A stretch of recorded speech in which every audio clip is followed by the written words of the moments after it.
ಯೋಗವನ್ನು ಬರೆದ ಸುವಾರ್ತೆ 3ನೇ ಅಧ್ಯಾಯ 16ನೇ ವಾಕ್ಯವನ್ನೆಲ್ಲರೂ ಧ್ಯಾನಿಸೋಣ.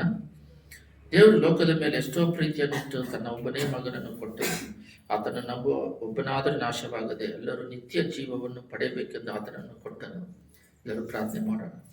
ಸ್ತುತಿಮಧ್ಯದಲ್ಲಿ ನಿವಾಸ ಮಾಡುವ ಪರಲೋಕ ತಂದೆಯೇ, ನೀವೊಬ್ಬರು ಸಾಕು. ತಂದೆ, ತಾಯಿ, ಸ್ನೇಹಿತ, ಅಪ್ಪ, ದೇವರಾಗಿದ್ದುಕೊಂಡು ನಮಗೆ ಆಲೋಚನೆ ಕೊಟ್ಟು ಈ ಲೋಕ ಯಾತ್ರೆಯಲ್ಲಿ ಕೈ ಹಿಡಿದು ನಡೆಸಿ ಸಮಾಧಾನ ಕೊಟ್ಟು ಅಪ್ಪ ನಿನ್ನ ಚಿತ್ತವನ್ನು ಇಲ್ಲಿ ಮಾಡಿ ಮುಗಿಸಿ ಪರಲೋಕ ರಾಜ್ಯಕ್ಕೆ ಬರೋದಕ್ಕೆ ನಿಮ್ಮನ್ನು ಸ್ತುತಿಸೋದಕ್ಕೆ, ನಿಮ್ಮ ಹಾಗೆ ಮಾರ್ಪಡೋದಕ್ಕೆ ನಮ್ಮನ್ನು ಆರಿಸಿ ತೆಗೆದುಕೊಂಡದಕ್ಕಾಗಿ ಸ್ತೋತ್ರ. ನೀವು ಕೊಟ್ಟಿರೋ ಕೆಲಸವನ್ನು ಭಯಭಕ್ತಿಯಿಂದ, ನಡುಕದಿಂದ, ಜವಾಬ್ದಾರಿಯಾಗಿ, ಅಸಡೆ, ಕೇರ್ಲೆಸ್, ಉದಾಸೀನ ಇಲ್ಲದ ಹಾಗೆ, ಸೋಂಬೇರಿತನ ಇಲ್ಲದ ಹಾಗೆ ಉತ್ಸಾಹದಿಂದ ಮಾಡಿ ಮುಗಿಸೋದಕ್ಕೆ ಕೃಪೆ ಮಾಡಿ. ಬರೋದಕ್ಕೆ ಸಿದ್ಧರಾಗುವಂತೆ ನಾವು ಸಿದ್ಧರಾಗಿ ಇತರನ್ನ ಸಿದ್ಧ ಮಾಡೋದಕ್ಕೆ ಕೃಪೆ ಮಾಡಿ. ಬಂದಿರೋ ಒಬ್ಬೊಬ್ಬರ ಮೇಲೆ ನಿನ್ನ ಕೃಪೆ ಆಳ್ವಿಕೆ ಮಾಡಲಿ. ನಿನ್ನ ಪ್ರಸನ್ನತೆಯಿಂದ ನಡೆಸಿರಿ, ಮಾತಾಡ್ರಿ, ಕೇಳ್ತೇವೆ. ಯೇಸುವಿನ ನಾಮದಲ್ಲಿ ಬೇಡಿದ್ದೇವೆ ತಂದೆಯೇ, ಆಮೇನ್. ಇದುವರೆಗೂ ನೀವು ಯೇಸಮ್ಮಿ ನಂಬ್ಕೊಂಡು ಈ 3:16 ಆ ವಾಕ್ಯ ಹೇಳೋದನ್ನ, ಇದು ಫೇಮಸ್ ವಾಕ್ಯ, ಎಲ್ಲರೂ ಕೇಳಿದ್ದೀರ. ಆದರೆ ಇದರಲ್ಲಿ ಇನ್ನೊಂದು ಆ್ಯಂಗಲ್, ಇನ್ನೊಂದು ಡೈಮೆನ್ಷನ್ ಅನ್ನ ನಾವು ನೋಡ್ತಾ ಇದ್ದೀವಿ. ಏನ್ ಡೈಮೆನ್ಷನ್ ಅಂತ ಹೇಳಿದ್ರೆ, ದೇವರು ಲೋಕದ ಮೇಲೆ ಎಷ್ಟೋ ಪ್ರೀತಿಯನ್ನು ಇಟ್ಟು ತನ್ನ ಒಬ್ಬನೇ ಮಗನನ್ನು ಕೊಟ್ಟನು. ಇದು ಯಾವ ರೀತಿ ತಗೋತಾರೆ ಅಂದರೆ, ದೇವರು ಲೋಕದ ಮೇಲೆ ಎಷ್ಟೋ ಪ್ರೀತಿಯನ್ನಿಟ್ಟು ತನ್ನ ಒಬ್ಬನೇ ಮಗನನ್ನು ಕೊಟ್ಟರು. ಇಲ್ಲಿ ಕೆಳಗಡೆ ಆತನನ್ನು ನಂಬುವ ಒಬ್ಬನಾದರೂ ನಾಶವಾಗದೆ ಎಲ್ಲರೂ ನಿತ್ಯ ಜೀವ ಪಡೆಯಬೇಕೆಂದು ಕೊಟ್ಟನು. ರೇಸಮ್ಮಿ ಬಂದರು, ನಮಗೋಸ್ಕರ ಸತ್ರು, ಪ್ರಾಣ ಕೊಟ್ಟರು ಅಂತ ಈ ಆ್ಯಂಗಲ್ ಎಲ್ಲರಿಗೂ ಗೊತ್ತು. ದೇವರು ನಮ್ಮನ್ನು ಹೆಚ್ಚಾಗಿ ಪ್ರೀತಿ ಮಾಡಿ ನಮಗೋಸ್ಕರ ಪ್ರಾಣ ಕೊಟ್ಟು ಅವರೊಬ್ಬನೇ ಮಗನನ್ನು ತ್ಯಾಗ ಮಾಡಿದ್ರು ಅಂತ ಎಲ್ಲರಿಗೂ ಗೊತ್ತಿತ್ತು. ಈ ವಾಕ್ಯ ಬಂದ್ಬಿಟ್ಟು ಬಹಳ ಫೇಮಸ್ ಆಗಿದೆ. ಆದರೆ ಮುಖ್ಯವಾಗಿ ನಾವು ಇವತ್ತು ಧ್ಯಾನಿಸಬೇಕಾಗಿರೋದು ಏನಂತ ಹೇಳಿದ್ರೆ, ದೇವರನ್ನ ಒಬ್ಬರು ಪ್ರಶ್ನೆ ಕೇಳಿದ್ರೆ, ಎಲ್ಲರೂ ಗಮನ ಇಟ್ಟು ಕೇಳಿದ್ರೆ ಅರ್ಥ ಆಗಲ್ಲ ನಿಮಗೆ. ಆತ್ಮಿಕದಲ್ಲಿ ಇಡ್ರಿ, ಸ್ಪಿರಿಚುವಲ್ ಅಲ್ಲಿ ಇಡ್ರಿ, ಕಾನ್ಸಂಟ್ರೇಷನ್ ಇಡ್ರಿ. ದೇವರು ನಮ್ಮನ್ನ ಪ್ರೀತಿ ಮಾಡಿದ್ರಲ್ಲ, ನಮ್ಮನ್ನ ಪ್ರೀತಿ ಮಾಡಿದ್ರು. ಯಾರೋ ಒಬ್ರು ಕ್ವಶನ್ ಕೇಳ್ತಾರೆ. ಅಲ್ಲಿ ಪಿತಾ ಇದ್ದಾರೆ, ಯೇಸಮ್ಮಿ ಇದ್ದಾರೆ. ಯೇಸಮ್ಮಿ ಊಹಿಸ್ಕೊಳ್ಳೋಣ, ಇಲ್ಲ, ನಾವೇ ಒಂದು ಊಹಿಸ್ಕೊಳ್ಳೋಣ. ಯೇಸಮ್ಮಿ ತಮ್ಮ ಇದ್ದಾರೆ. ಅವ್ರ ತಂದೆನ ಕೇಳ್ತಾರೆ. ಏನಂತ ಕೇಳ್ತಾರೆ? ಸರಿ, ಇವ್ರನ್ನ ಸಿಲುಬೆಗೆ ಹಾಕ್ದಲ್ಲ, ಇಲ್ಲ, ಯಾವ ಥರನೇ ಇದೆ. ತಂದೆ ಬಂದ್ಬಿಟ್ಟು ಮಗನ್ನ ಸಿಲುಬೆಗೆ ಹಾಕ್ತಾರೆ. ಯಾರಿಗೋಸ್ಕರ ಹಾಕ್ತಾರೆ ಅಂದ್ರೆ, ಒಬ್ರು ಭೂಲೋಕದ ಮನುಷ್ಯರು, ನಾವು ಒಬ್ರು ನರಕಕ್ಕೆ ಹೋಗೋದಾಗೆ ನಮ್ಮನ್ನೆಲ್ಲ ಪಾಪದಿಂದ ಬಿಡುಗಡೆ ಮಾಡಿ ಎಲ್ಲರೂ ಪರಲೋಕದಲ್ಲಿ ಅವ್ರ ಜೊತೆಗೆ ಇಟ್ಟುಕೊಳ್ಳೋದಕ್ಕೋಸ್ಕರ ಅವರು ಕೊಟ್ಟೆ ಅಂತೇಳಿ ಬೈಬಲ್ ಸ್ಪಷ್ಟವಾಗಿದೆ. ಬಟ್ ಏನಕ್ಕೆ ಕೊಟ್ಟೆ? ಪಿತಾನ್ನ ಯಾರೋ ಒಬ್ರು ಅವ್ರ ತಮ್ಮ ಇದ್ದು ಊಹಿಸ್ಕೊಂಡು, ಸರಿಯಪ್ಪ, ನೀವು ಏನಕ್ಕೆ ನಮ್ಮ ಅಣ್ಣನ್ನ ಈ ಸಿಲುಬೆಯಲ್ಲಿ ಇಷ್ಟು ಘೋರವಾದ ಮರಣಕ್ಕೆ ಯಾಕೆ ಒಪ್ಪಿಸ್ಕೊಟ್ಟೆ ಅಂದ್ರೆ, ಅದಕ್ಕೆ ಆನ್ಸರ್ ಇಲ್ಲ. ಇವ್ರನ್ನ ನೀವು ಹೇಳ್ಬೋದು, ಈ ಥರ ಜನಗಳು ಇವ್ರನ್ನ ಪ್ರೀತಿ ಮಾಡೋದಕ್ಕೋಸ್ಕರ ಅವ್ರನ್ನ ಕೊಟ್ಟೆ ಅಂತ. ಅವ್ರನ್ನ ಪ್ರೀತಿ ಮಾಡೋದಕ್ಕೆ ಇವ್ರನ್ನ ಯಾಕೆ ಬಲಿ ಕೊಟ್ಟೆ? ಅವ್ರನ್ನ ಪ್ರೀತಿ ಮಾಡೋದಕ್ಕೋಸ್ಕರ ಸ್ವಂತ ಮಗನನ್ನು ಏನಕ್ಕೆ ನೀವು ಸಿಲುಬೆಯಲ್ಲಿ ಹಾಕಿ ಪ್ರಾಣ ತ್ಯಾಗ ಮಾಡಿಸಿದಿರಿ ಅಂದ್ರೆ, ಇವತ್ತಿನ ದಿನದ ಸಬ್ಜೆಕ್ಟ್ ಏನಂದ್ರೆ ಎರಡು. ಒಂದು ಪ್ರೀತಿ, ಎರಡನೇದು ದೇವರ ಹತ್ರ ಬೈಬಲ್ ಅಲ್ಲಿ ಏನು ಪ್ರಶ್ನೆ ಕೇಳಿದ್ರೆ ಆನ್ಸರ್ ಇದೆ. ನಾನು ಹೊಸದಾಗಿ ಯೇಸಮ್ಮಿ ನಂಬುದಾಗ 97ರಲ್ಲಿ ನನಗೆ ಗೊತ್ತಿಲ್ಲ, ನಾನು ಪಾಡಿಗೆ ಬೈಬಲ್ ಓದ್ತಾ ಇದ್ದೆ. ಪಕ್ಕದಲ್ಲಿ ಪರಿಚಯರು, ಕ್ಲೋಸ್ ಫ್ರೆಂಡೇ ಅವರು, ನರಸಿಂಹ ರೆಡ್ಡಿ ಅಂತ, ಅಸ್ಟ್ರಾಲಜಿ ಶಾಸ್ತ್ರ ಹೇಳೋರು. ಅವ್ರು ಬಹಳ ಜನ ಬರೋರು ಅವ್ರ ಹತ್ರ. ಅಸ್ರಿ ಅಂತ ಹೇಳ್ಬಿಟ್ಟು ಅವರು ಮಗು ಹುಟ್ಟಿದ ಟೈಮ್ ಅದೆಲ್ಲ ಹೇಳಿದ್ರೆ ಅವರು ಬುಕ್ ಮಾಡಿ ಕೊಡ್ತಾ ಇದ್ರು. ಯಾವ ಅವರಿಗೆ ಗೋತ್ರ, ಸಿಂಹ ರಾಶಿ, ಯಾವ ರಾಶಿಗಳೆಲ್ಲ ಹೇಳಿ ಮಾಡಿಕೊಡೋರು. ಸುಮ್ಮನೆ ಇರೋ ಟೈಮಲ್ಲಿ ಯಾರು ಇಲ್ದೇದಾಗ ನನ್ನ ಹತ್ರ ಬಂದು ಕುತ್ಕೊಂಡು ಮಾತಾಡೋರು. ನಾವು ಯಾವತ್ತೂ ಜಗಳ ಮಾಡಿಲ್ಲ, ಬಹಳ ಪ್ರೀತಿ ಉಳ್ಳವರು. ಒಂದು ಸಲನು ಸುಳ್ಳು ಹೇಳ್ಬೇಕಂತ ಏನಿಲ್ಲ. ಅವ್ರು ನನ್ನ ಪ್ರೀತಿ ಮಾಡೋರು, ನಾನು ಅವ್ರನ್ನ ಪ್ರೀತಿ ಮಾಡ್ತಿದ್ದೆ. ಕ್ಲೋಸ್ ಫ್ರೆಂಡ್ ಆಗಿದ್ದರು.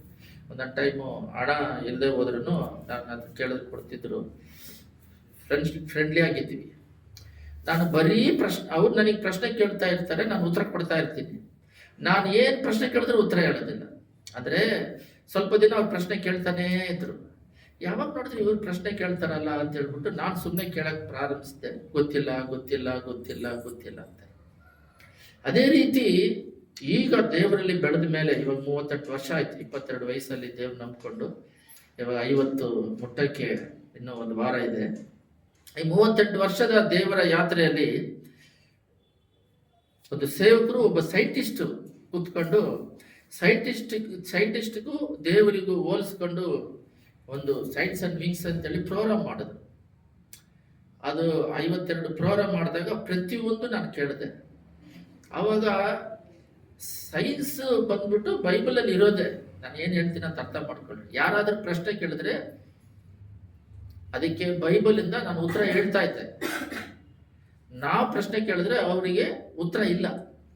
ಅದೇ ರೀತಿ ಆ ಶಾಸ್ತ್ರದವ್ರ ಹತ್ರ ಕೇಳಿದೆ. ಅದೇ ರೀತಿ ಆ ಚಾನೆಲ್ ಅಲ್ಲಿ ಸೈಂಟಿಸ್ಟ್ಗಳನ್ನ ಬೈಬಲ್ನ ಇಟ್ಟು ಪ್ರಶ್ನೆ ಕೇಳಿದ್ರೆ ಗೊತ್ತಿಲ್ಲ ಗೊತ್ತಿಲ್ಲ ಗೊತ್ತಿಲ್ಲ ಗೊತ್ತಿಲ್ಲ ಅಂತಾರೆ.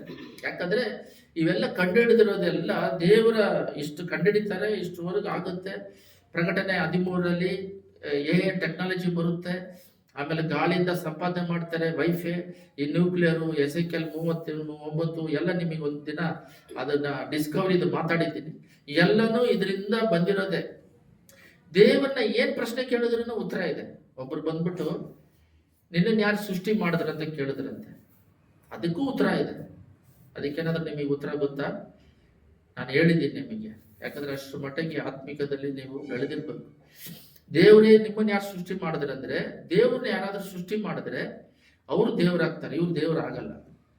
ಅರ್ಥ ಆಗ್ತಾ ಇಲ್ಲ ನಿಮಗೆ? ದೇವ್ರನ್ನ ಯಾರು ಸೃಷ್ಟಿ ಮಾಡಕ್ ಆಗಲ್ಲ, ಅವ್ರು ಅದಕ್ಕೇನೆ ಅವ್ರು ದೇವ್ರು. ಇದೇ ಆನ್ಸರ್, ಎಲ್ಲದಕ್ಕೆ ಆನ್ಸರ್ ಇದೆ. ಒಂದು ಎಕ್ಸಾಂಪಲ್, ದೇವ್ರನ್ನ ಯಾರು ಸೃಷ್ಟಿ ಮಾಡ್ತಾರೆ ಅವ್ರು ದೇವರು, ಅವ್ರನ್ನ ಯಾರು ಸೃಷ್ಟಿ ಮಾಡ್ತಾರೆ ಅವ್ರನ್ನ ಹೋಗ್ತಾ ಇರ್ತಾರೆ. ಅದೆಲ್ಲ ಆನ್ಸರ್. ದೇವರು ತನ್ನ ತಾನೇ ಎಕ್ಸಿಸ್ಟಿಂಗ್, ತನ್ನನ್ನು ತಾನೇ ಸೃಷ್ಟಿ ಮಾಡ್ಕೊಳ್ಳೋರು, ಅದಕ್ಕೆ ಅವರು ದೇವರು. ಅದಕ್ಕೂ ಆನ್ಸರ್ ಇದೆ. ಆದರೆ ಒಂದೇ ಒಂದಿಗೆ ಮಾತ್ರ ಬೈಬಲ್ ಅಲ್ಲಿ ಆನ್ಸರ್ ಇಲ್ಲ ಅಂತೇಳಿ ಡಿಸ್ಕಸ್ ಮಾಡಿದ್ರು. ಅದನ್ನ ನಾನು ಬಹಳ ಹೃದಯದಲ್ಲಿ ಮುಟ್ಟಲ್ಪಡ್ತು. ಅದೇನು ಅಂತ ಹೇಳಿದ್ರೆ, ಪಿತಾ ಬಂದು ಅವ್ರ ಸ್ವಂತ ಮಗನನ್ನ ಭೂಲೋಕಕ್ಕೆ ಕಳಿಸಿ ಬಹಳ ಕಠಿಣವಾದ ರೋಮರ್ ಪಟ್ಟಣದವರು ಅದನ್ನು ಆಕ್ರಮಿಸಿ ಇಸ್ರೇಲ್ನ ಆಳ್ವಿಕೆ ಮಾಡಬೇಕಾದ್ರೆ ತಲೆಯಲ್ಲಿ ಮುಳುಕಿರೀಟ, ಉಗುಳೋದು, ಶರೀರದಲ್ಲಿ 39 ಚಾಟಿ ಅಲ್ಲ ಹೊಡೆದು ಅದರಲ್ಲಿ ಮುಳ್ಳಿರ್ತ ಚರ್ಮ ಎಲ್ಲ ಕಿತ್ಕೊಂಡ್ಬರೋದು. ಅದನ್ನ fashion of the Christ cinema ನೋಡಿದ್ರೆ ಗೊತ್ತಾಗುತ್ತೆ. ಕೈಯಲ್ಲಿ ಮೊಳೆಗಳು, ಕಾಲಲ್ಲಿ ಮೊಳೆಗಳು, ರಕ್ತಗಳೆಲ್ಲ ಸುರಿಸಿ ಅವ್ರ ಪ್ರಾಣ ಹೋಗಿದ್ದೆ. ಯಾಕಂದ್ರೆ ಪೂರ್ತಿ ಬ್ಲಡ್ ಎಲ್ಲ ಹೊರಗೆ ಹೋಗ್ಬಿಟ್ರೆ ಪ್ರಾಣ ಹೋಗುತ್ತೆ. ನಾನು ಬೈಬಲಲ್ಲಿ ಯಾರೋ ಒಬ್ರು ಪ್ರಶ್ನೆ ಕೇಳಿದ್ರು, ಆತ್ಮ ಎಲ್ಲೈತಂತ. ಆತ್ಮ ಎಲ್ಲೈತೆ ನಿಮ್ಮ ಶರೀರದಲ್ಲಿ ತೋರಿಸು ಅಂದ್ರು. ನೀವು ತೋರಿಸ್ರಿ ಯಾರಾದ್ರೂ ಒಬ್ರು, ಎಲ್ಲೈತೆ?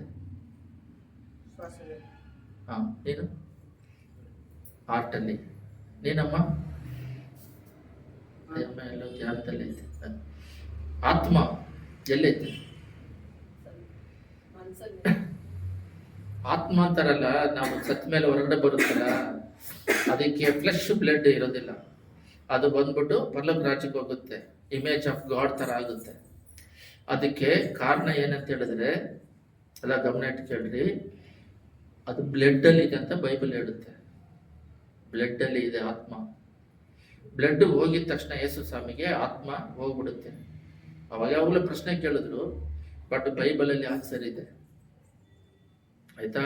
ಬ್ಲಡ್ ಎಲ್ಲ ಹೋಗಿ ಯೇಸು ಸ್ವಾಮಿಗೆ ಸಿಲುಬೆಯಲ್ಲಿ ಹೊಡೆದ್ರಲ್ಲ, ಒಂದು ತುಟ್ಟು ರಕ್ತ ಇಳಿದಾಗ ಎಲ್ಲ ಬ್ಲಡ್ ಹೋದಾಗ, ಅವರು ಈಟಿಯಲ್ಲಿ ಚುಚ್ಚಿದಾಗ ಇಲ್ಲಿ ಅವರ ನೀರು ಪಸೆಯಾಗಿ ಬರುತ್ತೆ. ಅವಾಗ ಅವರು ಪ್ರಾಣ ಹೋಗುತ್ತೆ. ಬ್ಲಡ್ ಎಲ್ಲ ಹೋದ್ಮೇಲೆ ಅವರ ಆತ್ಮ ಅವರ ಶರೀರ ಬಿಟ್ಟು ಹೋಗುತ್ತೆ. ಅದು ವಾಕ್ಯದಲ್ಲಿದೆ, ಅದನ್ನ ನೀವು ಧ್ಯಾನಿಸ್ಕೊಳ್ರಿ.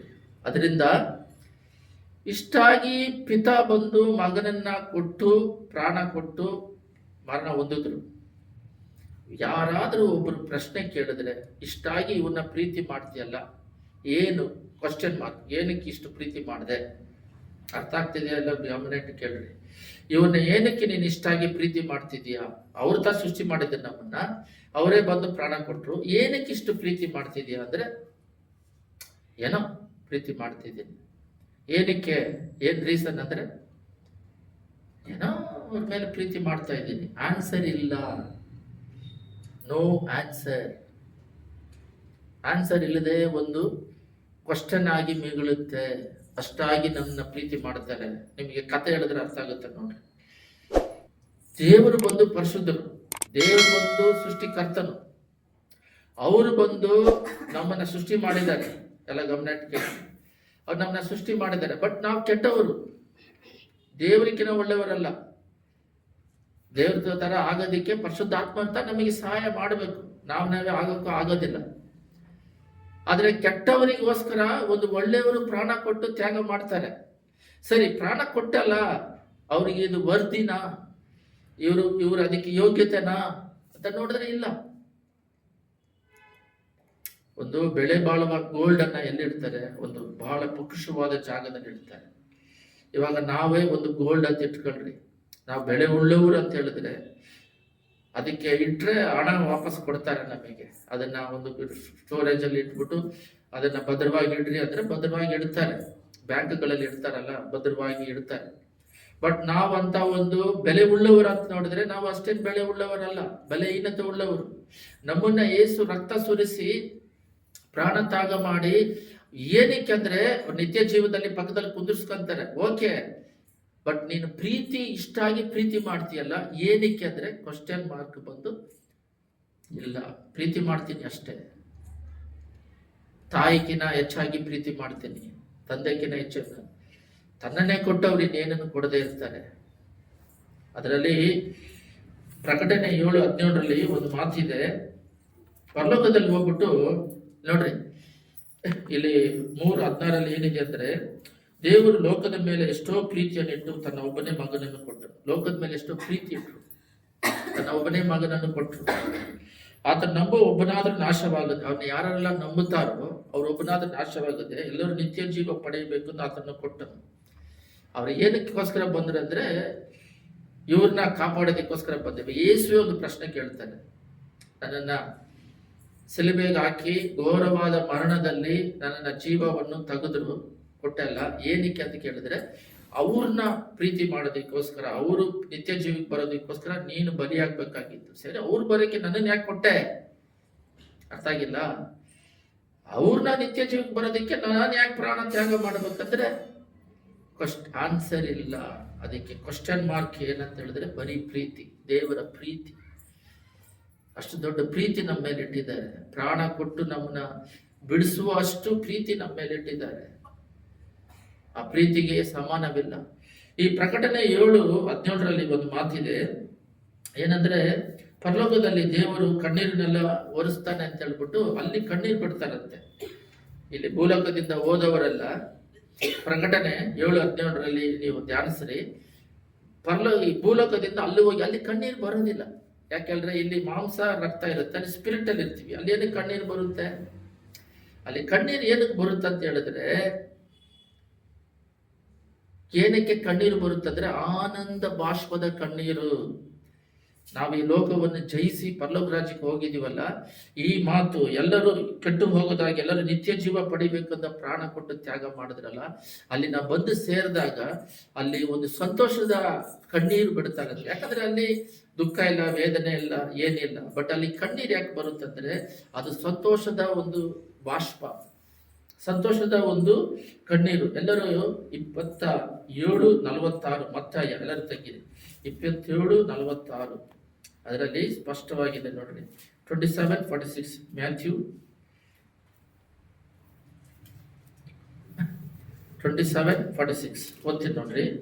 ಸುಮಾರು 3 ಗಂಟೆಗೆ ಯೇಸು ಏಲಿ ಏಲಿ ಲಾಮ ಸಬಕ್ತಾನಿ ಅಂದರೆ ನನ್ನ ದೇವರೇ ಏಕೆ ನನ್ನ ಕೈ ಬಿಟ್ಟಿದೆ ಎಂದು ಮಾತಾಡಿದ ಕೂಗಿದನು. ಯೇಸ್ವಾಮಿ ಬಂದು ಭೂಲೋಕದಲ್ಲಿ ಪಿತಾವನ್ನು ನೋಡಿ ನನ್ನ ದೇವರೇ ಏಕೆ ನನ್ನ ಕೈ ಬಿಟ್ಟ ಅಂತ ಕೇಳ್ತಾರೆ. ಅದಕ್ಕೆ ಆನ್ಸರ್ ಬೈಬಲ್ ಅಲ್ಲಿ ಇಲ್ಲ.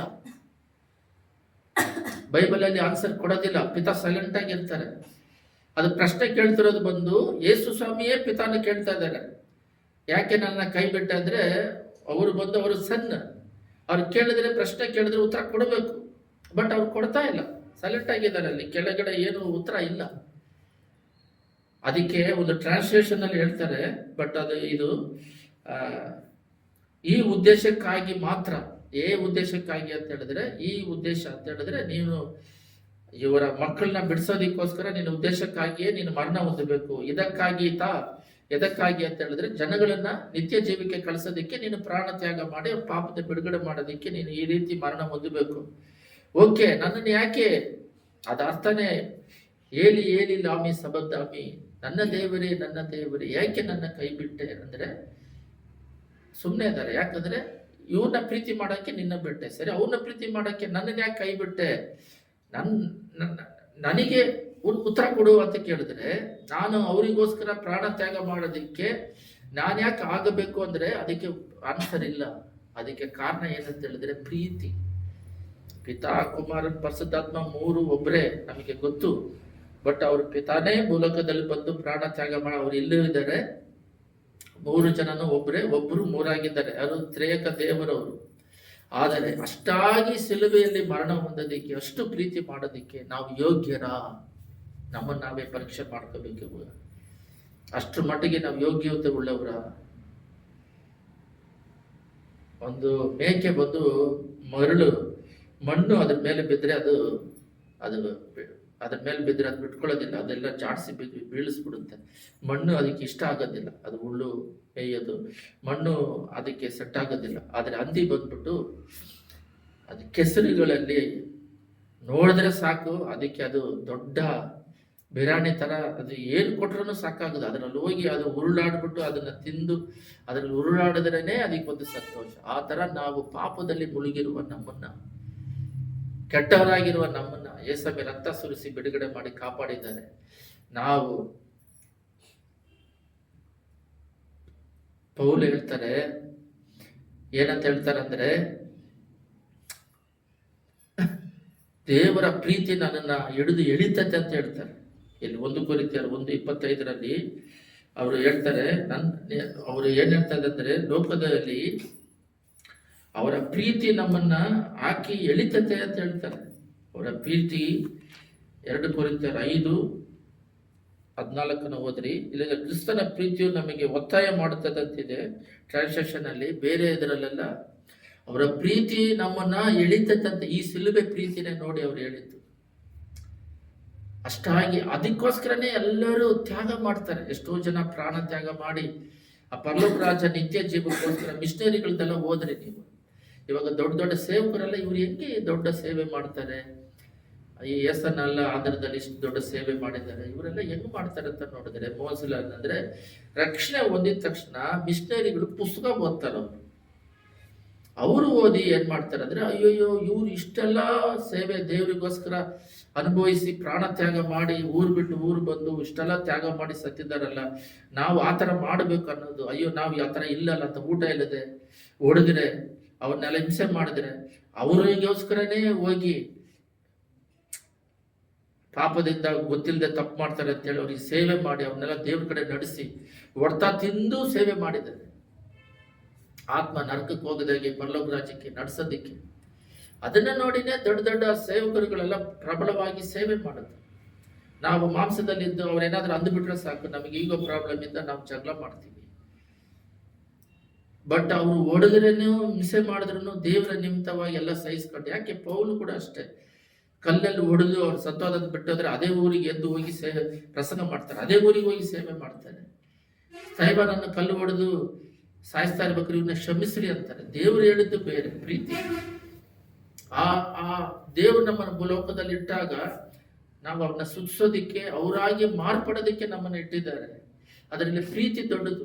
ಈ ಬೈಬಲಲ್ಲಿ ಕೊರಿನ್ಥರಲ್ಲಿದೆ, ಯಾವುದು ದೊಡ್ಡದು ಅಂತ ನೋಡಿದಾಗ ಅವರ ಒಂದು ಪ್ರೀತಿ ಬಂದ್ಬಿಟ್ಟು ಎಲ್ಲದಕ್ಕಿಂತ ದೊಡ್ಡದು ಪ್ರೀತಿ ಅಂತ ನೋಡ್ತೀವಿ. ಅಷ್ಟು ದೊಡ್ಡ ಪ್ರೀತಿ ನಮ್ಮ ಮೇಲೆ ಇಟ್ಟಿದ್ದಾರೆ ದೇವರು. ಅಷ್ಟು ಪ್ರಾಣ ತ್ಯಾಗ ಮಾಡಿದ್ದಾರೆ. ನಾವು ದೇವ್ರ ಮೇಲೆ ಇಟ್ಟಿದ್ದೀವಿ. ಆಬ್ರಹಾಮ ಸ್ವಲ್ಪ ಮಟ್ಟಿಗೆ ನೀತಿವಂತನಾದ. ಹೆಂಗಾದ ಅಂತ ಹೇಳಿದ್ರೆ, ಅವ್ರ ಮಗನನ್ನ ಬಲಿ ಕೇಳ್ತಾರೆ ನೋಡೋಣ ಅಂತ ಹೇಳ್ಬಿಟ್ಟು. ಅವಾಗ ಅವ್ರೇನ್ ಮಾಡ್ತಾರೆ ಅಂದ್ರೆ ಕೊಟ್ಟು ಬಿಡ್ತಾರೆ. ಬರೀ ಕೊಡೋದಲ್ಲ, ಅವ್ರನ್ನ ತುಂಡು ಮಾಡೋದಕ್ಕೆ ರೆಡಿ ಆಗ್ಬಿಡ್ತಾರೆ. ಅಷ್ಟಾಗಿ ಪ್ರೀತಿ ಮಾಡ್ತಾರೆ. ಅಂದ್ರೆ ಮಗನ ಮೇಲೆ ಪ್ರೀತಿ ಇಲ್ಲ ಅಂತಲ್ಲ, ಮಗ ಅನ್ಕೋಬಹುದು. ಬಟ್ ದೇವರ ಮಕ್ಕಳ, ಲೋಕನ ದೇವರ ಅಂತ ಬಂದಾಗ ಯಾರು? First fellowship with god, next family, third the ministry. 1 ಕೊರಿಂಥಿಯರು 13 ಪೂರ್ತಿ ಓದ್ರಿ. ಪ್ರೀತಿಯ ಶ್ರೇಷ್ಠತೆ ಅಂತ ಹೇಳ್ಬಿಟ್ಟು ಕೊಡ್ತಾರೆ. ಲಾಸ್ಟ್ ಅಲ್ಲಿ ಇಲ್ಲಂದ್ರೆ ನಾನು ಸಂಪೂರ್ಣವಾಗಿ ತಿಳಿದುಕೊಳ್ಳುವೆನು. ಈಗಿರುವುದರಿಂದ ನಂಬಿಕೆ, ನಿರೀಕ್ಷೆ, ಪ್ರೀತಿ ಈ ಮೂರು ನಿಲ್ಲುತ್ತವೆ. ಇದರಲ್ಲಿ ದೊಡ್ಡದು ಪ್ರೀತಿಯೇ. ಪ್ರೀತಿಯಿಂದ ಎಲ್ಲರನ್ನು ಸಂಪಾದನೆ ಮಾಡೋದು. ಒಂದು ಅಮ್ಮ ದೇವ್ರು ನಂಬ್ಕೊಂಡು ಚರ್ಚಿಗೆ ಬರುತ್ತೆ, ಹೋಗುತ್ತೆ. ಅವ್ರ ಗಂಡ ಕುಡುಕ, ಭಯಂಕರ ಹೊಡಿತಾನೆ, ಪ್ರೇಯರ್ ಮಾಡ್ತಿದ್ರೆ ಜಾಡ್ಸ್ ಓದಿತಾನೆ. ಪ್ರೀತಿಯಿಂದ ಅವ್ರನ್ನ ದೇವ್ರ ಕಡೆ ನಡೆಸ್ಬೇಕು. ಅವ್ರೇನ್ ಮಾಡ್ತಾರೆ, ಜಾಡ್ಸ್ ಓದಿತಾನೆ, ಇನ್ ಸೈತಾನ್ ಬಂದ ಅಂತ ಹೃದಯದಿಂದ ಪ್ರಾರ್ಥನೆ ಮಾಡ್ಕೊಂಡು ನಾವು ನೋಡ್ರಿ ಆತ್ಮಿಕದಲ್ಲಿ ಬೆಳಿಬೇಕು. ಅವರ ಶರೀರವನ್ನು ಪ್ರೀತಿ ಮಾಡಬೇಕು. ಗಂಡನಿಗೆ ವಿಧೇಯರಾಗಂತಿದೆ, ಅದರಿಂದ ಅವರಿಗೋಸ್ಕರ ಪ್ರೇಯರ್ ಮಾಡಬೇಕು. ಅವ್ರು ಏನೇ ಹಿಂಸೆ ಮಾಡಿದ್ರು ಸಹಿಸ್ಕೋಬೇಕು. ಎರಡನೇದು, ಅವ್ರ ಒಳಗಿರುವ ದುರಾತ್ಮಕ ಸೇನೆಗಳನ್ನ ಓಡಿಸ್ಬೇಕು. ಪ್ರಾರ್ಥನೆ ಮಾಡಿ ಮಾಡಿ ಮಾಡಿ ಮಾಡಿ ಯೇಸುವಿನ ನಾಮದಲ್ಲಿ ದುಷ್ಟಕ್ರಿಯೆಯನ್ನ ಖಂಡಿಸಿ ಬಂಧಿಸಿ ಓಡಿಸ್ಬೇಕು. ಆ ಕ್ರಿಯೆಗಳಲ್ಲೆಲ್ಲ ಅಳಿದು ಹೋಗುವಂತೆ ಮಾಡಬೇಕು. ಅವರು ಪ್ರಾರ್ಥನೆ ಮಾಡಬೇಕು. ತಂದೆ ಅವ್ರ ರಕ್ಷಣೆ ಹೊಂದಿದೆ, ಅವ್ರ ಆತ್ಮ ತಗೋಬೇಡ ಅಂತ ಹಠ ಹಿಡಿಬೇಕು. ಹಠ ಹಿಡಿದು ಪ್ರೇಯರ್ ಮಾಡಬೇಕು. ಆತ್ಮ ಒಂದು ಸಲ ಹೋದ್ರೆ, ನರಕಕ್ಕೆ ಹೋದ್ರೆ ಮತ್ತೆ ಅಲ್ಲಿಂದ ಪರಲೋಕ ರಾಜ್ಯಕ್ಕೆ ಹೋಗಲ್ಲ. ಭೂಮಿಯಲ್ಲಿ ಮಾತ್ರನೇ ಕ್ಷಮಾಪಣೆ ಕೇಳುವುದಿದೆ. ನರಕಕ್ಕೆ ಹೋದ ಮೇಲೆ ಅಲ್ಲಿ ಕ್ಷಮಾಪಣೆ ಕೇಳಕ್ಕಿಲ್ಲ. ಅದೆಲ್ಲ ಬೈಬಲ್ ಅಲ್ಲಿ ಇದೆ. ನೀವು ಅಲ್ಲಿ ಹೋಗಿ ನಾನು ನನ್ನ ತಮ್ಮಂದರಿಗೆಲ್ಲ ಹೇಳ್ತೀನಿ ಅಂತ ಹೇಳಿದ್ರೆ ಇಲ್ಲ, ಹೇಳಕ್ಕಾಗಲ್ಲ. ನೀನು ಗಾಳಿಯಲ್ಲಿದ್ದು ಹೇಳ್ತೀರ. ಅಲ್ಲಿ ಇರೋರು ಹೇಳಿದ್ರೆ ಕೇಳಿ ನಂಬಲಿ. ಅದಕ್ಕೆ ನಮ್ಮನ್ನೆಲ್ಲ ಇಟ್ಟಿರೋದು. ಮತ್ತೆ ನರಕದಲ್ಲಿ ಕ್ಷಮಾಪಣೆ ಕೇಳಿದ್ರೆ ಅಲ್ಲಿ ಇಲ್ಲ, ನಿನಗೆ ಭೂಲೋಕದಲ್ಲಿ ಚಾನ್ಸ್ ಕೊಟ್ಟಿವಿ, ಅಲ್ಲೇ ನೀನು ಕ್ಷಮಾಪಣೆ ಕೇಳಬೇಕಾಗಿತ್ತು. ಅದರ ಪ್ರೀತಿ ದೊಡ್ಡದು. ಅಷ್ಟಾಗಿ ಯೇಸುಸ್ವಾಮಿ ಪ್ರಾಣ ಕೊಟ್ಟು ತ್ಯಾಗ ಮಾಡಿದ್ದು. ನನಗೆ ಒಂದ್ಸಲ ಒಂದು ಸೇವಕರು ಹೇಳಿದ್ರು, ನಾವೇನೇ ತಪ್ಪು ಮಾಡಿದ್ರು ದೇವರು ಪರಲೋಕಕ್ಕೆ ಕರ್ಕೊಂತಾರಲ್ಲ, ಅವರು ನಮ್ಮ ಮಕ್ಕಳನ್ನ ನಾವು ಬಿಟ್ಟು ಬಿಡ್ತೀವ ಅಂತ ಹೇಳಿದ್ರು. ಅದಕ್ಕೆ 3 ಆನ್ಸರ್ ಬಂತು ನನಗೆ ಟಕ್ ಅಂತ. ಒಂದು ಫಿಲಮ್ ನೋಡಿದ್ದೆ ಹಳೆದಲ್ಲಿ, ಯೇಸುಸ್ವಾಮಿ ನಂಬಕ್ಕಿಂತ ಮುಂಚೆ. ಅದರಲ್ಲಿ ಎತ್ತು ಮಗ ಬಂದ್ಬಿಟ್ಟು ಇಂಡಿಯಾದ ಇವರು ಆರ್ಮಿಯಲ್ಲಿದ್ದಾರೆ. ಆರ್ಮಿಯಲ್ಲಿ ಎತ್ತು ಮಗ ಬಂದ್ಬಿಟ್ಟು ತನ್ನಲ್ಲಿರುವ ಒಂದು ಸೀಕ್ರೆಟ್ನೆಲ್ಲ ಬೇರೆ ದೇಶಕ್ಕೆ, ಒಂದು ಉದಾಹರಣೆಗೆ ಪಾಕಿಸ್ತಾನಕ್ಕೆ ಕೊಡಕ್ಕೆ ಹೋಗ್ತಾ ಇದ್ದಾರೆ. ಆರ್ಮಿ ಸೀಕ್ರೆಟ್ ಅಲ್ಲ, ಅವ್ರಿಗೆ ಗೊತ್ತಾಗ್ಬಿಡುತ್ತೆ ಇಲ್ಲಿ ಇದೆ ಅಂತ ಹೇಳಿದ್ರೆ ಈಸಿಯಾಗಿ ಅಟ್ಯಾಕ್ ಮಾಡಬಹುದು ಅಲ್ಲೇ ಅಂತ. ಅದು ಕೊಡಕ್ಕೆ ಹೋದಾಗ ಎತ್ತು ಮಗನೇ ಶೂಟ್ ಮಾಡ್ತಾರೆ. ಫಿಲಮ್ ಅಲ್ಲಿ, ಒಂದು ಲೋಕದ ಫಿಲಮ್ ಅಲ್ಲಿ ಮಾಡ್ತಾರೆ.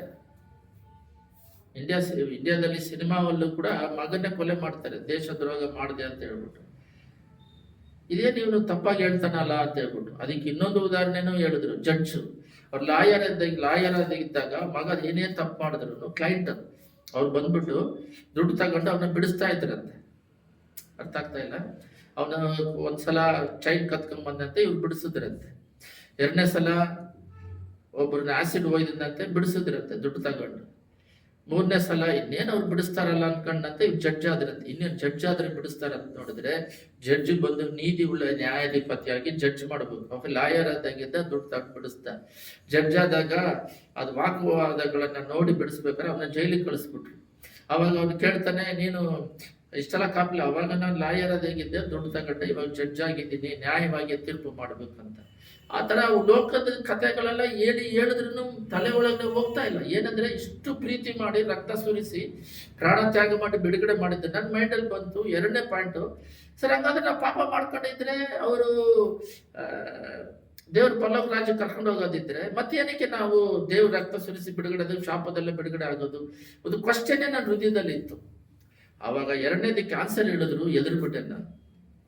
ಏನಂದ್ರೆ, ನರಕದಲ್ಲಿ ಬಂದ್ಬಿಟ್ಟು ಒಬ್ಬ ಏನೋ ಮೋಸ ಮಾಡಿ ಅನ್ಯಾಯ ಮಾಡಿ ನರಕದಲ್ಲಿದ್ದಾಗ ನನ್ನ ಯಾಕೆ ಈ ನರಕದಲ್ಲಿ ಈ ಅಗ್ನಿಯಲ್ಲಿ ಬೇಯಿಸ್ತಾ ಇದೆಯಾ ಅಂತ ಕೇಳಿದ್ರೆ, ಆನ್ಸರ್ ನನಗೆ ಪರ್ಸನಲ್ ಆಗಿ ದೇವ್ರು ಕೊಟ್ಟಿದ್ದು. ಏನಕ್ಕೆ ಇಷ್ಟ ಅಂತ ಕೊಡ್ತಾಗ ಯೇಸುಸ್ವಾಮಿ ಸಿಲುಬೆಯಲ್ಲಿ ತೋರಿಸ್ತಾರಂತೆ, ನಾನು ನಿನಗೋಸ್ಕರ ರಕ್ತ ಸುರಿಸಿ ಪ್ರಾಣ ತ್ಯಾಗ ಮಾಡಿ ನಿನ್ನ ಆತ್ಮವನ್ನು ನಿತ್ಯ ಜೀವಿ ಕಳ್ಸೋಕ್ಕೆ ನಾನು ಸಿಲುಬೆಯಲ್ಲಿ ಪ್ರಾಣ ತ್ಯಾಗ ಮಾಡಿದೆ. ನೀನು ಕೇರ್ಲೆಸ್ ಆಗಿ ಉದಾಸೀನ ಅಂದ್ರೆ ಇದು 2ನೇದು. ನೀನು ಬಂದು ಉದಾಸೀನವಾಗಿ ಬೇಕು ಹೇಳಿದ್ರು ನೀನು ಬೇಕಂತ ಮಾಡಿದೆ. ನೀನು ಪಾಪ ಮಾಡಿ ನರಕಕ್ಕೆ ಬಂದಿದ್ಯಾ, ಪಾಪದಿಂದ ಬಿಡುಗಡೆ ಹೊಂದೋದಿಕ್ಕೆ ಪರಿಶುದ್ಧಾತ್ಮ ಇಟ್ಟಿದ್ದೀನಲ್ಲ ಅಂತ. 3ನೇದು ಬಂತು, 3ನೇ ಪಾಯಿಂಟ್ ಬಂದು ಭಾಳ ಚೆನ್ನಾಗಿ ಕೇಳ್ರಿ. ಬೇಕಂತ ಪಾಪ ಮಾಡೋದಿಕ್ಕೂ ಗೊತ್ತಿಲ್ಲದೆ ಪಾಪ ಮಾಡೋದಿಕ್ಕೂ ವ್ಯತ್ಯಾಸ ಇದೆ. ದೇವ್ರು ನಂಬ್ಕೊಂಡಾಗ ಅದು ಪಾಪ ಅಂದಾಗ ಎಷ್ಟೇ ನಮಗೆ ಇನ್ಕಮ್ ಇದ್ರು, ಬೆಳೆ ಬಾಳದಿದ್ರು, ಆತ್ಮ ನಷ್ಟ ಹೋಗೋದಕ್ಕೆ ಪರಲೋಕ ರಾಜ್ಯಕ್ಕಾಗಿ ಅದನ್ನ ಬಿಟ್ಟು ಹೊರಗಡೆ ಬರೋದಿಕ್ಕೆ ತ್ಯಾಗ ಮಾಡಬೇಕು. ಅದರಲ್ಲಿ ಬೈಬಲಲ್ಲಿ ಬಹಳ ಉದಾಹರಣೆ ಇದೆ. ಯೋಸೇಫನು ಏನ್ ಮಾಡ್ತಾರೆ, ಒಂದು ರಾಣಿ ಕರೀತತೆ, ಯವನ ವಯಸ್ಸು, ಬಲ ಇದೆ, ಬಾ ನನ್ನ ಜೊತೆ ಸಂಗಮ ಮಾಡಂತ. ಸತ್ರು ಪರವಾಗಿಲ್ಲ, ಈ ತಪ್ಪು ಮಾಡಲ್ಲ ಅಂತ. ಆ ರೀತಿ ಸೆಕ್ಷುವಲ್ ವಿಷಯದಲ್ಲಿ ಯವನಸ್ಥ ಓಡ್ ಬಂದ. ಡ್ಯಾನಿಯಲ್ ಊಟ, ವೈನ್, ಬ್ರಾಂದಿ ಇದೆ, ಫ್ರೀ ಕೊಡ್ತಾರೆ, ತ್ಯಾಗ ಮಾಡ್ದ. ಪ್ರಾಣ ಎಲ್ಲನ್ನೂ, ಇಲ್ಲ ನೀವು ಬಲನೀತಿ ಇದ್ರೆ ನನ್ನ ಕೊಂದಾಗ್ತಾರೆ ಅಂದ್ರೂ ಅದನ್ನ ತ್ಯಾಗ ಮಾಡಿದ್ರು. ಮೂರನೇದು, ಪ್ರೇಯರ್ ಮಾಡಬಾರ್ದು. ಪ್ರೇಯರ್ ಮಾಡಿದವರಿಗೆ ಸಿಂಹದ ಗೊಯ್ಯಲ್ಲಿ ಹಾಕಿ ಸಾಯಿಸ್ತಾರೆ. ನೀನೇನಾದ್ರೂ ಮಾಡ್ಕ, 3 ದಿನ ಪ್ರೇಯರ್. ಸಾದ್ರಾಕ್ ಮೇಸಕ್ ಅಬೇದ್ನೆಗೋ, ನೀನೇನಾದ್ರೂ ದೇವ್ರನ್ನ ಬಿಟ್ಟು, ಯೇಸಮ್ಮನ ಬಿಟ್ಟು ಬೇರೆ ದೇವ್ರನ್ನ ಆರಾಧನೆ ಮಾಡಬೇಕು, ಮಾಡದೇ ಇದ್ರೆ ನಿನ್ನನ್ನ ಬೆಂಕಿಯಲ್ಲಿ ಹಾಕ್ತಾರೆ. 7ರಷ್ಟು ಹಾಕ್ತಾರೆ. ಹಾಕಿದವರೆಲ್ಲ ಸತ್ರು, ಇವನ್ನ ಕಾಪಾಡಿದ್ರು. ಈ ರೀತಿ ಕಾಂಪ್ರಮೈಸ್ ಆಗ್ಬಾರ್ದು. ಅಂದ್ರೆ ಪರಲೋಕ ರಾಜ್ಯದಲ್ಲಿ ದೇವರಿದ್ದಾರೆ, ಎಲ್ಲ ಗಮನ ಇಟ್ಟು ಕೇಳ್ರಿ. ನಾವು ಭೂಲೋಕದ ಗೋರ್ಮೆಂಟ್ ಹೇಳೋದನ್ನೆಲ್ಲ ಕೇಳಬೇಕು, ಬಟ್ ಗೋರ್ಮೆಂಟ್ ಕೂಡ ಬೈಬಲ್ಗೆ ವಿರೋಧವಾಗಿ ಇದ್ದಾಗ ಕೇಳಬಾರ್ದು. ಗೋರ್ಮೆಂಟ್ ಕೂಡ ಬೈಬಲ್ಗೆ ವಿರೋಧವಾಗಿ ಇದ್ದಾಗ ನಾವು ಮಾಡ್ದಾಗೆ ಪರಲೋಕ ದೇವ್ರನ್ನ ಮೆಚ್ಚಿಸ್ಬೇಕು ಫಸ್ಟ್. ಎರಡನೇದು, ದೇವ್ರು ಹೇಳಿದ್ದಾರೆ ಗೋರ್ಮೆಂಟಿಗೆ ವಿಧೇಯರಾಗಿರಿ, ಗೋರ್ಮೆಂಟ್ ಹೇಳ್ದಂಗೆ ಕೇಳ್ರಿ ಅಂತ. ಅದು ದೇವ್ರು ಹೇಳಿದಾಗ ನಡೀತಿದ್ವಿ. ಆದರೆ ಗೋರ್ಮೆಂಟ್ ಆಗಲಿ, ಒಂದು ಲೋಕದಲ್ಲಿರುವ ಸೇವಕರುಗಳು, ಮನುಷ್ಯರುಗಳು, ಅನ್ಯರುಗಳು ದೇವರಿಗೆ ವಿರೋಧವಾಗಿ ಏನು ಹೇಳಿದ್ರು ಮಾಡಬಾರದು. ಯಾಕಂದ್ರೆ ಯೋಸೇಫ್ ಬಂದು ಅವ್ರ ಮನೇಲಿ ಕೆಲಸಗಾರ, ಅವ್ರು ಹೇಳ್ದಂತ ಕೇಳಬೇಕು. ಮತ್ತೆ ಅವ್ರು ಹೇಳ್ದಾಗೆ ಕೇಳ್ಬೇಕಂದಾಗ ಅವ್ರು ಹೇಳ್ದಾಗ ತಾನೇ ಹೇಳ್ದಾಗ ಕೇಳ್ತೀವಿ ಅಂತ ಹೇಳಿ ಹೋಗೋದಲ್ಲ. ಈ ಕಡೆ ದೇವ್ರನ್ನು ಫಸ್ಟ್ ಪ್ರಿಫರೆನ್ಸ್ ದೇವರು, ಆಮೇಲೆ ಅವ್ರ ಮನೇಲಿ ಕೆಲಸಗಾರ ಹೇಳ್ದಾಗ ಕೇಳ್ಬೇಕಂತ. ನೀನ್ ತಾನೇ ಹೇಳ್ದೆ ಕೆಲಸಗಾರ ಹೇಳ್ದಾಗ ಕೇಳ್ಬೇಕಂದ್ರೆ ಇಲ್ಲ. ಪೋತಿಫರ್ ಹೆಂಡ್ತಿ, ನಾನು ಮನೇಲಿ ಗುಲಾಮನಾಗಿದ್ಯಾ, ನೀನು ನಾವು ದುಡ್ಡು ಕೊಟ್ಟು ಕೊಂಡ್ಕೊಂಡಿದೀವಿ, ನಾನು ಹೇಳ್ದಾಗ ಕೇಳ್ಬೇಕಂದ್ರೆ ಎಲ್ಲ ಅಲ್ಲ. ಈ ರೀತಿಯಾಗಿ ಮೊದಲನೇ ಸ್ಥಾನ ದೇವರಿಗೆ ಪ್ರೀತಿ ತೋರಿಸುವವರಾಗಿರ್ಬೇಕು. ನಮ್ಮ ಮಗನ್ನ ಬಿಟ್ಬಿಡ್ತೀವಿ ಅಂತ ಹೇಳಿದ್ರೆ, ನಮ್ಮ ಮಗ ಪಾಪ ಮಾಡಿ ನರಕಕ್ಕೆ ಹೋಗ್ಬಾರ್ದಂತೇಳಿ ಯೋಬನು ತನ್ನ ಮಕ್ಕಳು ಎಲ್ಲಿ ಪಾಪ ಮಾಡಿ ದೇವರಿಗೆ ವಿರೋಧವಾಗಿ ತಪ್ಪು ಮಾಡ್ತಾರೆ ಅಂತೇಳಿ ಅವನ ಶುದ್ಧೀಕರಣ ಮಾಡ್ತಿದ್ದಂತ ಬೈಬಲಲ್ಲಿ ಇದೆ. ಅದೇ ಕೆಲಸನೇ ದೇವ್ರು ನಂಬ್ಕೊಂಡವರು ಅವರು ಸಿದ್ಧರಾಗ್ಬೇಕು, ಇತರನ್ನ ಸಿದ್ಧ ಮಾಡಬೇಕು. ಇದರಲ್ಲಿ 2 ಸ್ಟೆಪ್ ಇದೆ, ಗಮನ ಇಟ್ಟು ಕೇಳ್ರಿ. ಮೊದಲನೇ ಸ್ಟೆಪ್ ಏನಂತ ಹೇಳಿದ್ರೆ, ಮೊಟ್ಟ ಸಾರಿ ಪಾಪದಲ್ಲಿ ಎಷ್ಟು ಶರೀರಕ್ಕೆ ಕೊಡ್ತಾ ಇದ್ರು ಅದು ಮಿತಿ ಮೀರಿ ಹೋಗ್ತಾನೇ ಇದೆ. ಆಸೆ ಬುರ್ಕುರು ಅಂತ ಹೇಳ್ತಾರೆ, ಎಲ್ಲ ಗಮನ ಇಟ್ಟು ಕೇಳ್ರಿ. ಈ ಶರೀರಕ್ಕೆ ನೀವು ಒಂದು ಸಮಯ ಸಿಗರೇಟ್ ಕೊಟ್ರೆ ಸಿಗರೇಟ್ ಆಯ್ತು, ಅದಕ್ಕೆ ಆದ್ಮೇಲೆ ಡ್ರಿಂಕ್ಸು ಅದಾಯ್ತು, ಗಾಂಜಾ ಅದಾಯ್ತು, ಇನ್ನೂ ಅಧಿಕವಾಗಿ ಸೆಕ್ಸು ಅದು ಕೊಟ್ವಿ. ಇದಕ್ಕೆ ಬೇಕಾಗಿರುವ ಡ್ರೆಸ್ಗಳು, ಇದಕ್ಕೆ ಬೇಕಾಗಿರೋ ಮನೆಗಳು, ಇದಕ್ಕೆ ಬೇಕಾಗಿರೋ ಕಾರು. ಒಂದು ಕಾರ್ ತಗೊಂಡ್ರೆ ಇನ್ನು ಹೊಸ ಮಾಡಲ್ ಬರುತ್ತೆ, ಇನ್ನು ಮನೆ, ಅಯ್ಯೋ ಅವ್ರ ಮನೇಲಿರೋದು ಇನ್ನು, ಅಯ್ಯೋ ಈ ಮನೆ ಸರಿ ಇಲ್ಲ, ಇನ್ನೂ ಇದು ಶರೀರಕ್ಕೆ ಬೇಕಾಗಿರುವ ಮಿತಿ ಇಲ್ಲದಾಗೆ ಹೋಗ್ತಾನೇ ಇದೆ ಈ ಶರೀರ. ಈ ರೀತಿಯಾಗಿ ಅದನ್ನ ಅಡಗಿಸಿ ಆತ್ಮದಲ್ಲಿ ಹೆಚ್ಚಿಸ್ಕೊಳ್ಬೇಕು ನಾವು. ಇದೇ ರೀತಿ ಆತ್ಮಿಕದಲ್ಲಿ ಯಾಕೆ ಬೆಳೆಯೋದಿಲ್ಲ? ಇದು ಇದೆ, ದೇವರಾಗಿ ಮಾರ್ಪಡೋದಕ್ಕೆ ನಮ್ಮನ್ನು ಭೂಲೋಕದಲ್ಲಿ ಇಟ್ಟಿರೋದು. ಅದು ಈ ರೀತಿಯಾಗಿ ಮೊದಲನೇದು ಹೇಳಿದ ಪ್ರಕಾರ ಶರೀರಧಾರಿಯಾಗಿ ನಾವು ಇನ್ನೂ ಕೊಡ್ತಾ ವೇದನೆ ದುಃಖದಿಂದ ಪಾತಾಳಕ್ಕೆ ಹೋಗ್ತೀವಿ. ಅದಕ್ಕೆ ಅದು ನಮ್ಮನ್ನಲ್ಲಿ ಹೇಳ್ಕೊಂಡು ಹೋಗುತ್ತೆ. ವೇದನೆ ದುಃಖನೇ. ಪಾಪ ಮಾಡಿದ್ರೆ ವೇದನೆ ದುಃಖ ಅವಮಾನಗಳು ಇದ್ದೇ ಇರುತ್ತೆ. ಒಂದಲ್ಲ ಒಂದಿನ ಈ ಪಾಪ ಮಾಡೋರೆಲ್ಲ ನೋಡ್ರಿ, ಸಿಕ್ಕಾಕೊಂಡ್ಮೇಲೆ ಜೈಲಿಗೆ ಹೋದ್ಮೇಲೆ ದೇವ್ರು ಹೇಳಿದ್ರೆ ನಂಬ್ಕೊಂತಾರೆ. ಕಾರಣ ಏನಂದ್ರೆ, ಅಲ್ಲಿದ್ದಾಗ ಆ ಸೈತಾನ ಅವ್ರನ್ನ ಪ್ರೇರೇಪಿಸಿ ಪಾತಾಳಕ್ಕೆ ಕರ್ಕೊಂಡು ಹೋಗ್ಬಿಡುತ್ತೆ. ಅದೇ ಯೇಸು ಸ್ವಾಮಿನ ನಂಬಿದಾಗ, ಎಲ್ಲ ಗಮನ ಇಟ್ಕೊಳ್ರಿ, ಯೇಸು ಸ್ವಾಮಿನ ನಂಬಿದಾಗ ಅದು ಆತ್ಮಿಕದಲ್ಲಿ ಬೆಳೆಯೋದು, ಸ್ಪಿರಿಚುವಲ್ ಅಲ್ಲಿ ನಾವು ಬೆಳಿಬೇಕು. ಇದಕ್ಕೆ ಯಾವ ರೀತಿ ಲೋಕ ಕಾರ್ಯಕ್ಕಾಗಿ ನಮ್ಮ ಶರೀರಗಳನ್ನ ಕೊಟ್ಟು, ಅದೇ ರೀತಿ ಆತ್ಮಿಕದಲ್ಲಿ ಬೆಳೆಯೋದಿಕ್ಕೆ, ಪರಲೋಕ ರಾಜ್ಯಕ್ಕೆ ಹೋಗೋದಿಕ್ಕೆ, ಆತ್ಮಿಕದಲ್ಲಿ ದೇವರಾಗೆ ಮಾರ್ಪಡೋದಿಕ್ಕೆ ಎಂಡಿಲ್ಲದಾಗೆ ಬೆಳಿತಾನೇ ಇರಬೇಕು. ದೇವ್ರ ತರ ಆಗ್ಬೇಕು. ಈ ಸ್ವಭಾವ ನಂದು ಸರಿ ಇಲ್ಲ, ಈ ಸ್ವಭಾವ ಸರಿ ಇಲ್ಲ, ಅಯ್ಯೋ ಈ ಮಿಸ್ಟೇಕ್ ಯೋಚನೆ ಮಾಡಿಬಿಟ್ಟೆ, ಈ ಮಿಸ್ಟೇಕ್ ಮಾತಾಡ್ಬಿಟ್ಟೆ, ಈ ರೀತಿ ದೇವ್ರು ಹೇಳಿದ್ದಾರೆ, ಈ ರೀತಿ ಇಲ್ಲದಾಗೆ ಈ ರೀತಿ ನಡೆದ್ಬಿಟ್ಟೆ. ಇನ್ನೂ ನಾವು ಆತ್ಮಿಕದಲ್ಲಿ ಬೆಳಿಬೇಕು, ಇನ್ನೂ ದೇವರ ಹತ್ರ ಮಾತಾಡ್ಬೇಕು. ಅಬ್ರಹಾಂ ಜೊತೆ ಮಾತಾಡ್ದಂಗೆ, ಮೋಸ ಜೊತೆ ಮುಖಾಗಿ ಮಾತಾಡ್ದಂಗೆ ನಮ್ಮ ಹತ್ರ ಮಾತಾಡಿಲ್ಲ. ಯಾರೋ ಒಂದು ಸೇವಕರು ಡೈರೆಕ್ಟ್ ಆಗಿ ಮಾತಾಡ್ತಾರೆ, ನಮ್ಮ ಹತ್ರ ಯಾಕೆ ಮಾತಾಡ್ತಿಲ್ಲ? ಈ ರೀತಿ ಸ್ಪಿರಿಚುವಲ್ ಅಲ್ಲಿ ಬೆಳಿಬೇಕು. ಲೋಕದ ಮಾತ್ರ ಕೇಳ್ತೀವಿ, ದೇವ್ರ ಹತ್ರ ಬಂದಾಗ ಅದು ಬೇಕು ಇದು ಬೇಕು ಅನ್ನೋದಕ್ಕಿಂತ ನಿನ್ನ ಹಾಗೆ ಮಾರ್ಪಾಡಬೇಕು ಅಂತಾನು ಕೇಳ್ಬೇಕು. ನಾವು ಆಸ್ಪತ್ರೆಗೆ ಹೋಗ್ತೀವಿ, ಯಾರಿಗೋ ಒಬ್ರು ಕ್ಯಾನ್ಸರ್ ಇದೆ, ದೇವ್ರ ಆ ಕ್ಯಾನ್ಸರ್ ನನಗೆ ಕೊಡು, ಅವ್ರನ್ನ ಬಿಡುಗಡೆ ಮಾಡು. ಯಾಕೆ ಅವ್ರು ಕ್ಯಾನ್ಸರ್ ಕೊಟ್ಟಿದ್ಯಲ್ಲ ನನಗೆ ಕೊಡು ಅಂತ ಕೇಳಲ್ಲ. ಯಾಕೆ ಕೇಳಲ್ಲ? ಅದು ಬೇಡ, ಮತ್ತೆ ಲೋಕದ್ದು ಮಾತ್ರ ಬೇಕು. ಈ ರೀತಿಯಾಗಿ ಆತ್ಮಿಕದಲ್ಲಿ ಬೆಳೆದು, ಆ ಪ್ರೀತಿಯಲ್ಲಿ ಬೆಳೆದು ಪರಲೋಕ ರಾಜ್ಯಕ್ಕೆ ಸೇರ್ಬೇಕು. ಯಾರೋ ಒಬ್ರು ಪ್ರಶ್ನೆ ಕೇಳಿದ್ರ ಅಂತ ಹೇಳಿದ್ನಲ್ಲ, ಅವ್ರೇನ್ ಪ್ರಶ್ನೆ ಕೇಳ್ತಾ ಇದ್ದಾರೆ ಅಂತ ಹೇಳಿದ್ರೆ, ದೇವರು ಪ್ರೀತಿ ತೋರಿಸಿದ್ದಾರೆ, ನಮ್ಮ ಮಕ್ಕಳ ಪ್ರೀತಿ ಮಾಡ್ತೀವಲ್ಲ, ದೇವ್ರು ಕರ್ಕಂತಾರೆ ಅಂತ. ಅದಕ್ಕೆ ನನಗೆ ಯಾಕೋ ಮನಸ್ಸು ಬರದಾಗಿ 3 ಆನ್ಸರ್ ಸ್ಪಿರಿಟ್ ಅಲ್ಲಿ ಮಾತಾಡಿದ್ರು. ಎಲ್ಲ ಗಮನ ಇಟ್ಟು ಕೇಳಿ ನಾನು ಮುಗಿಸ್ತೀನಿ. ಏನಂತ ಹೇಳಿದ್ರೆ, ದೇವರು ಬಂದು ನಮ್ಮನ್ನ ಪ್ರಾಣ ತ್ಯಾಗ ಮಾಡಿರೋದು ಈ ಲೋಕದಲ್ಲಿ ಕ್ಷಮಾಪಣೆ ಕೇಳಿ ಅವ್ರ ಮಕ್ಕಳಾಗಿ ಸಾಕ್ಷಿಯಾಗಿ ಜೀವಿಸಿ ಪರಲೋಕ ರಾಜ್ಯಕ್ಕೆ ಹೋಗೋದು, ನಿತ್ಯ ಜೀವ ಹೋಗೋದಕ್ಕೆ ಅವ್ರು ನಮ್ಮನ್ನ ಇಟ್ಟಿದ್ದಾರೆ. ಅದಕ್ಕೆ ಹೋಗ್ಬೇಕು. ಕೈ ಬಿಡಲ್ಪಟ್ಟವರು ಇದೆ, ನರಕ ಇದೆ. ಬೈಬಲಲ್ಲಿ ಎಲ್ಲ ವಾಕ್ಯವನ್ನು ಬಿಲೀವ್ ಮಾಡಬೇಕು. ಪರಲೋಕ ಇದೆ ಅಂತಾನೆ ಇದೆ, ನರಕ ಇದೆ ಅಂತಾನೆ ಇದೆ, ಸೈತಾನನ್ನ ಕಟ್ತಾನಂತಿದೆ, ಎಲ್ಲ ನಡೀತಾ ಇದೆ. ದೇವರಲ್ಲಿ ನೋಡೋದು ನರಕದಲ್ಲಿ ಪಾಪ ಮಾಡೋರೆಲ್ಲ ಇದ್ದಾರೆ ಅಂತಾರೆ. ಅದು ಹೆಂಗೆ ಹೇಳಿದ ಮೇಲೆ? ಅದು ಬೇರೆ, ಗೊತ್ತಿಲ್ಲದೆ ಮಾಡಿದ್ರೆ ಪರವಾಗಿಲ್ಲ, ಗೊತ್ತಿದ್ದು ಸಭೆಯಲ್ಲಿ ಏಸಾಮಿ ನಂಬಿ ಮಾಡಿದ್ರೆ ದಂಡನೆ ದಾಸಿ ಅಂತ ಐತೆ. ಅದೆಂಗೆ ವಾಕ್ಯನ ಅದನ್ನೆಲ್ಲ ಕಿತ್ತಾಕ್ಬಿಡ್ಬೇಕಾ? ಅದು ಏನ್ ಕಾನ್ಸೆಪ್ಟ್ ಗೊತ್ತಿಲ್ಲ. ಒಂದು ಸೇವಕರು, ಅವ್ರ ಹೆಸರು ಹೇಳೋದು ಬೇಡ, ನಮ್ಮ ಮಕ್ಕಳನ್ನ ಬಿಟ್ಬಿಡ್ತೀವ ನಾವು ಅಂದ್ರೆ? ಹೃದಯದಲ್ಲಿ ಆತ್ಮಿಕದಲ್ಲಿ ಬೆಳೆಯೋದಿಕ್ಕೆ ಹೃದಯನ ಒಪ್ಪಿಸಿ ಕೊಟ್ಬಿಟ್ಟ ಮೇಲೆ ಅದು ಪ್ರೋಸೆಸ್ ನಡೀತಾ ಇರ್ತದೆ.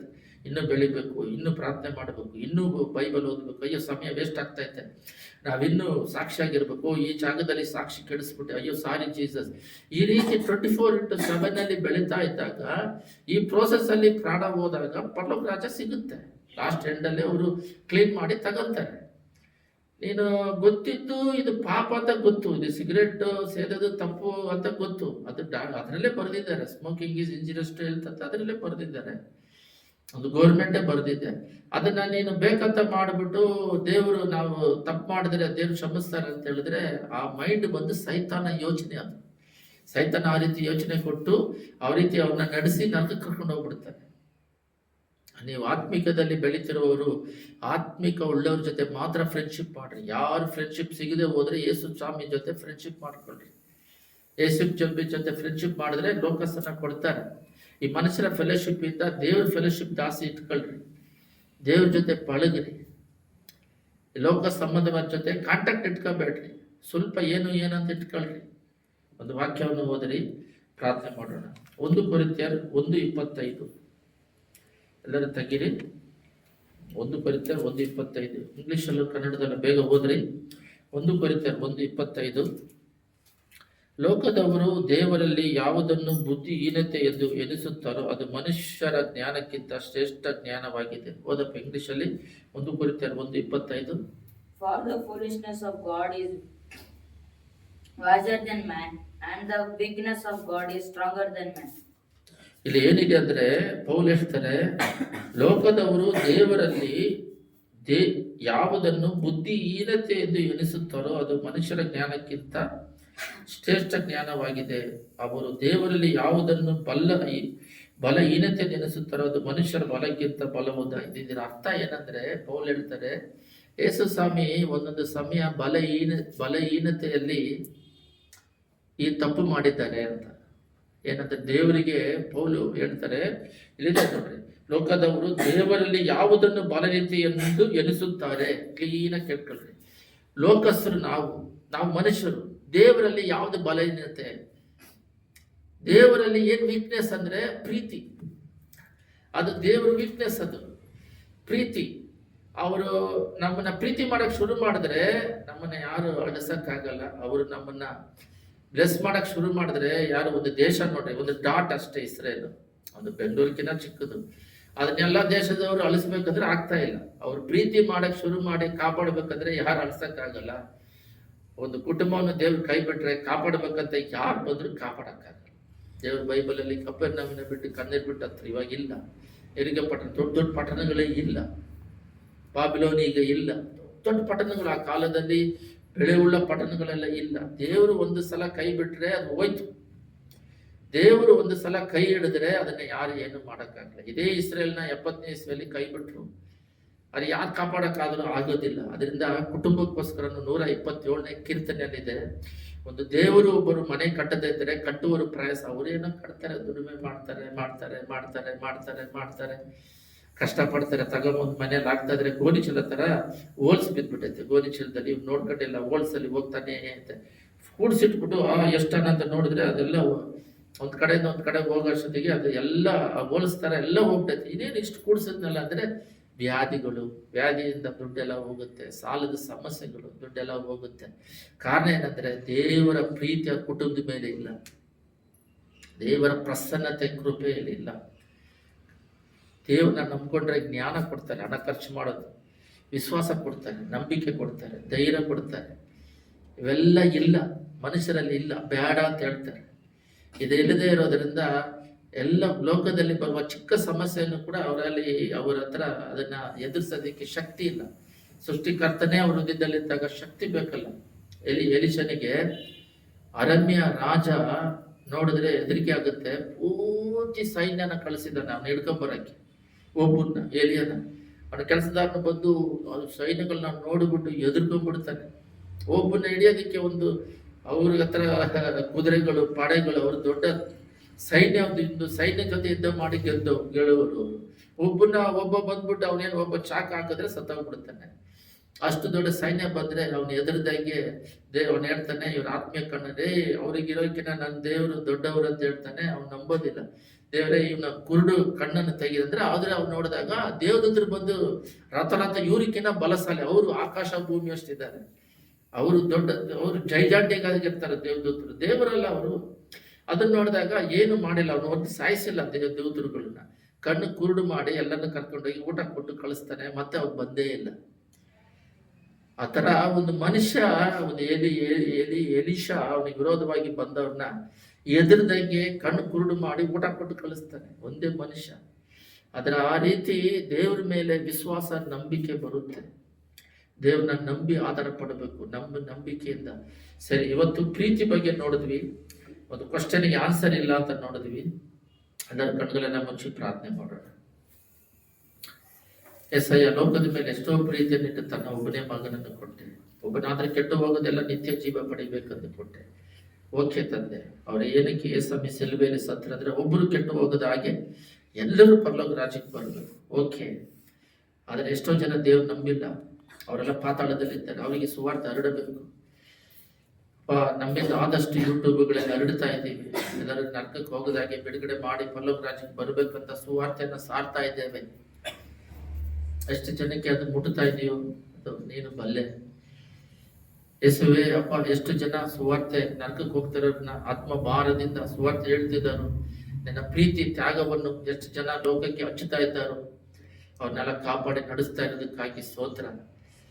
ಆದರೆ ತಂದೆ, ಈಗ ಧ್ಯಾನಿಸಿದ ಹಾಗೆ ಯೇಸು ಸ್ವಾಮಿ ವಿಷಯದಲ್ಲಿ ನೋಡಿದಾಗ ನನ್ನ ದೇವನೇ ಏನಕ್ಕೆ ಕೈ ಬಿಟ್ಟೆ ಅಂದ್ರೆ ಅದಕ್ಕೆ ಆನ್ಸರ್ ಇಲ್ಲ. ಕ್ವಶ್ಚನ್, ಈ ಮಕ್ಕಳನ್ನು ಕಾಪಾಡೋದಕ್ಕೆ. ಆ ಮಕ್ಕಳು ಇರಲಿ, ನನ್ನನ್ನು ಯಾಕೆ ಕೈ ಬಿಟ್ಟೆ?